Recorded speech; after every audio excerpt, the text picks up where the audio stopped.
Hey guys, welcome to this video where we will be applying some finishing touches to our application, meaning we'll be cleaning up some code, cleaning up some of the visual elements, and just looking at some little key concepts that could help us be a bit more modular.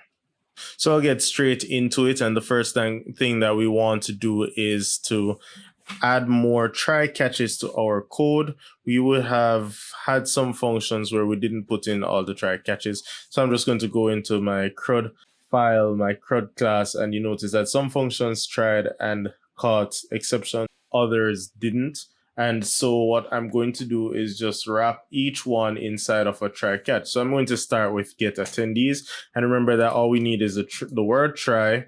And then considering that we already have tries and catches all over the place, we're really just trying to catch the same type of exception, which is the PDO exception. So I can just really write the word try and copy and paste the catch and just fix my indentation. And I'm going to do it for this one function. So I challenge you to go ahead and do it for the others. So I'll complete the others off screen and then we can reconvene.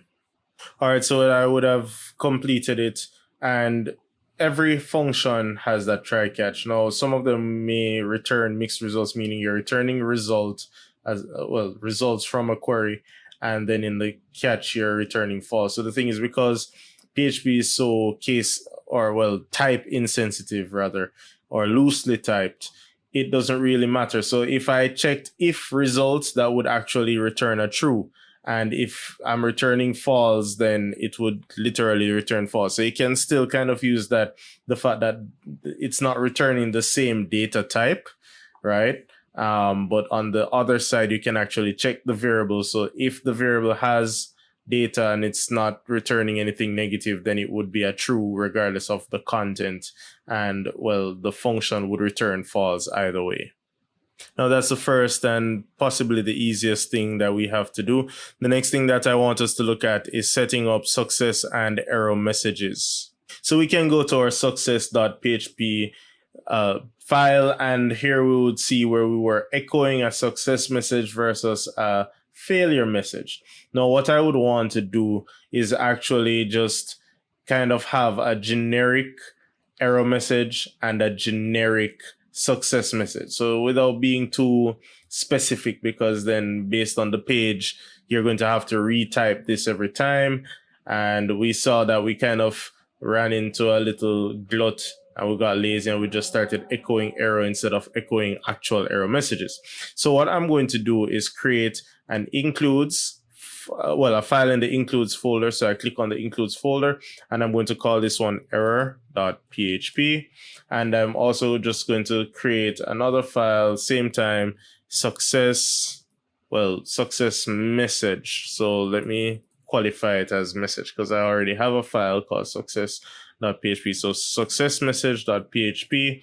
And I'm just going to right click on error and rename it to error message.php. Now, these two will just have an HTML block where I'm just printing. I'm actually going to go to Bootstrap, and instead of using the H1 tags by themselves, I'm actually going to print an alert. So Bootstrap has an alerts component, and this is what they look like. So I want a green alert whenever it's a success and a red alert whenever it is an error. So I can just copy their code and I look for the one that says success. So by now, I hope we're all comfortable with the fact that most things in Bootstrap that are green are success. The color, the naming is pretty much consistent across all the controls. But I'm just going to take this div class, place it inside my success message.php file, and I'm just going to reword this. And if I want, I can probably make it an H1, but I'll just leave it. I'll leave it as default. So success message is going to just give a generic success to say operation has been completed. And I'm going to say in error message, I'll just change this one to danger. So it's the same alert construct, just with danger instead. And the error message will say, operation encountered an error, please retry. All right. So you can put your own messages, but the fact is you want some level of consistency instead of I mean, if you want custom messages per screen, that's fine. That's totally fine. I'm not saying it's wrong or bad. I'm just modifying my own so that I don't have to continuously be typing out these things. So what I'm going to do is when I would have printed an error, I'll actually just include the file that gives me that error message. So right here, I'll just include, and I would say includes, which is a folder, / error message .php. All right. So the expectation is that if I navigate to this page, and this is the edit page, if I navigate to this page and there is no ID, I would have printed an error. But instead, what I expect to see is the error message, well, coming up as an alert. So let's test that theory. So if I go to my page and I click on the edit, then the expectation is that we see the form to edit Mary Poppins' record. But then the error message should come up if there is no ID parameter, meaning if somebody just went up here and typed in the URL to the edit page, but did not put in the query string. So when I do that and press enter, then I see my error message coming up. And this is what we would have embedded in our page through our includes. So what I'm going to do is go through each file that would have printed an error, and where I would have had an error message, I'm going to replace it with my include. So at the end of making these changes, I would have made the change to edit post.php, view PHP, even my success page where I had been printing error, view records. Well, no, that one was skipped, and delete. All right. So all of those pages would have been updated. And in the same way that I did this for the error, I'll just do that for the success message file. So I'll just go back to, well, wherever I would have had success. I know I would have had success being printed on this screen where you have been registered. So I'll just replace this with success message. And anywhere else you would have been printing a message to say something was successful, you can go ahead and just include that file. The next thing I want to do is to prevent people from actually navigating to this page without the presence of the query string. So one way to do that would just be to say, if there is no query string, if ID doesn't exist, just redirect back to some page that everybody would see. So if they try to type in edit.php by itself, then it checks, it sees there is no query string, and it just renavigates to at least view records.php. So an easy way to accomplish that would be to go to our page like edit, and in this part where, well, we just change it out to print the error message, but I could easily just say header, and inside of that we just put the location colon and say view records.php. All right. So what this would do is, if there is a navigation attempt to this page, which is our edit page, and the header, well, the ID is not in the query string, then it just redirects. All right. So we could actually do that for, for the edit. We could do that for edit post, anywhere that you're concerned that people should not end up without having the correct information. So I'll do that for the header and, well, for delete. So if somebody tries to go to the delete page without putting in the query string, then we will just redirect. All right, so those modifications have been easy enough. Another one that I would want to do is put some space between my top navigation bar and the content that comes immediately after. So you'd have seen with the error message that it was actually seemingly attached to the nav bar, which I don't want. So I want a little space there. So I'm just going to go to my header file. And what I'll do is at the bottom of the nav bar, I'll just put a BR tag. All right, so remember that this is rendering on every page, and it's rendering the top part of the HTML contents or nav bar, and then I want it to also render a space all the time. So what's going to happen is that when I navigate between these pages, we now see a space. So the table is no longer seemingly attached to the nav bar. Now, I would have said that good website design would have us make every page reachable from every other page. So in other words, if I go to the details page, I should be able to go back to the listing page or to any other page.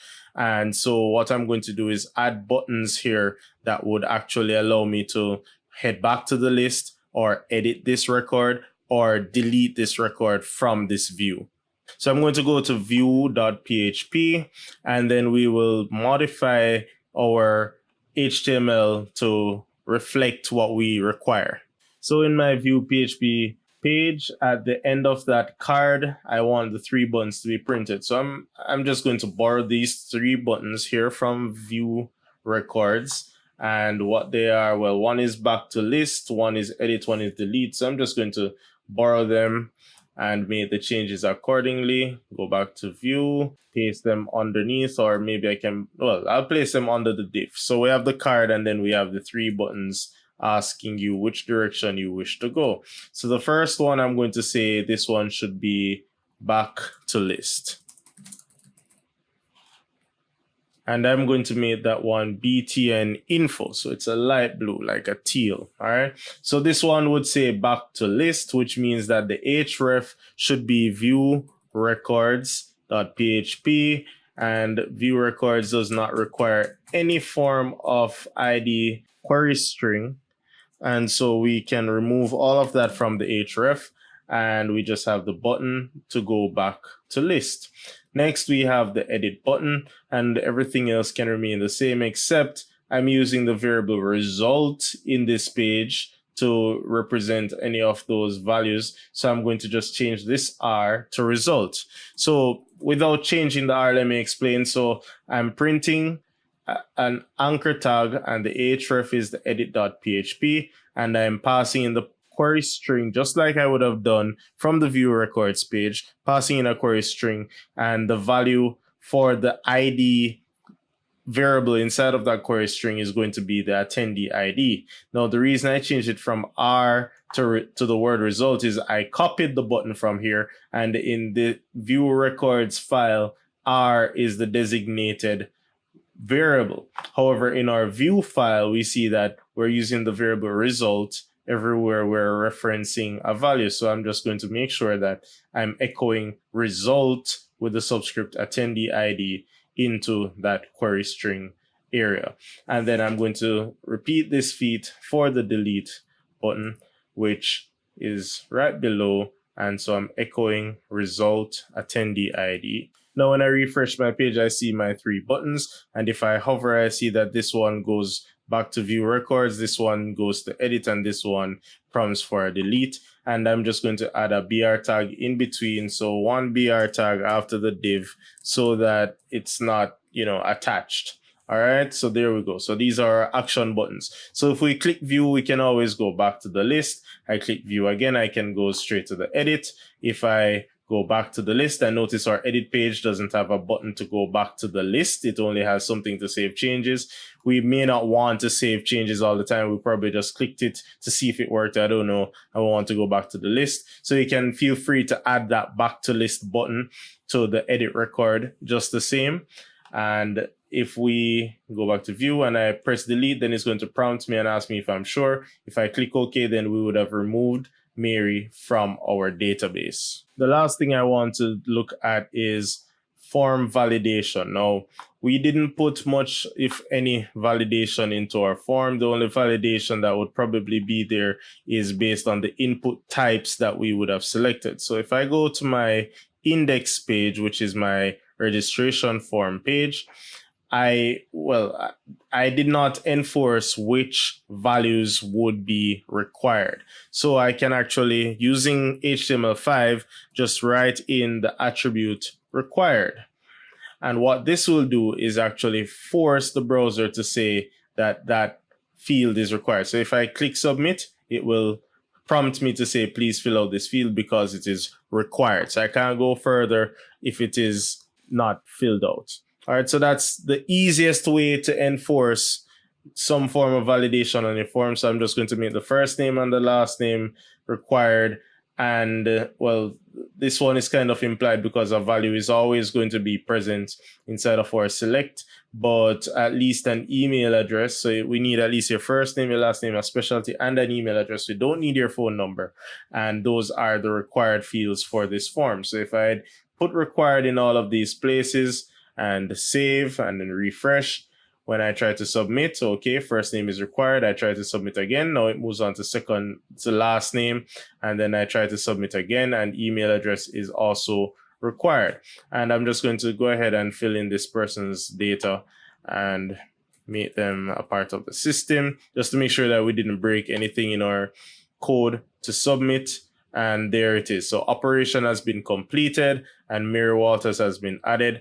Now there is another level of form validation, which is server-side. So what we're doing here is client-side validation, but there is also server-side validation where we can actually scrutinize the values a bit more and conduct all the operations. So right there, we would have done what you call a self-posting, meaning instead of posting to a different page, we would have posted to the same page that the form's information is being submitted from, and then we would have carried out all of the operations in that same page.